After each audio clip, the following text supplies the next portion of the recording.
പ്രിയമുള്ള പ്രേക്ഷകരെ നമസ്തേ. നാം ഇവിടെ ചർച്ച ചെയ്യുന്നത് ജ്യോതിഷ യോഗങ്ങളെക്കുറിച്ചാണ്. ഇപ്പോൾ ചർച്ച ചെയ്യുന്നത് 4 ഗ്രഹങ്ങളുടെ പരസ്പര യോഗമാണ്. ചതുർഗ്രഹ യോഗമെന്ന് നാം ജ്യോതിഷത്തിൽ പറയും.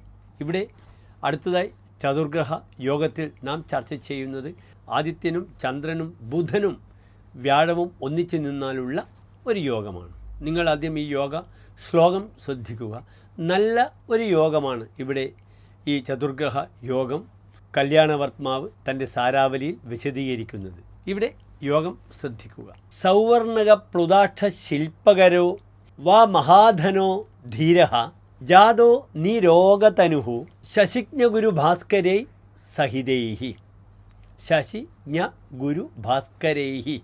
ശശി ചന്ദ്രൻ, ജ്ഞഃ അറിവുള്ളവൻ ബുധൻ, ഗുരു ബൃഹസ്പതി വ്യാഴം, ഭാസ്കരൻ സൂര്യൻ. ഈ ഗ്രഹങ്ങളെല്ലാം സഹിതൈഹി ഒന്നിച്ച് ചേരുമ്പോൾ അദ്ദേഹം ആ വ്യക്തി ആരായി മാറുന്നു? സൗവർണക.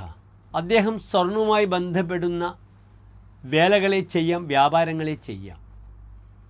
അദ്ദേഹത്തിൻ്റെ കണ്ണുകൾ എപ്പോഴും ചഞ്ചലങ്ങളായിരിക്കും. പ്ലുതങ്ങളായ അക്ഷികളോട് കൂടിയ ആളാകുന്നു പ്ലുതാക്ഷൻ. എപ്പോഴും ചഞ്ചലങ്ങളായ ഇളകിക്കൊണ്ടിരിക്കുന്ന കണ്ണുകളോട് കൂടിയിരിക്കുന്ന വ്യക്തിയും. അപ്രകാരം അദ്ദേഹം ശില്പവേലകളിൽ വളരെ പ്രവീണനും സമർത്ഥനും നല്ല ധനികനും ധീരനും അനാരോഗ്യങ്ങളൊന്നുമില്ലാത്ത വ്യക്തിയുമായിരിക്കും.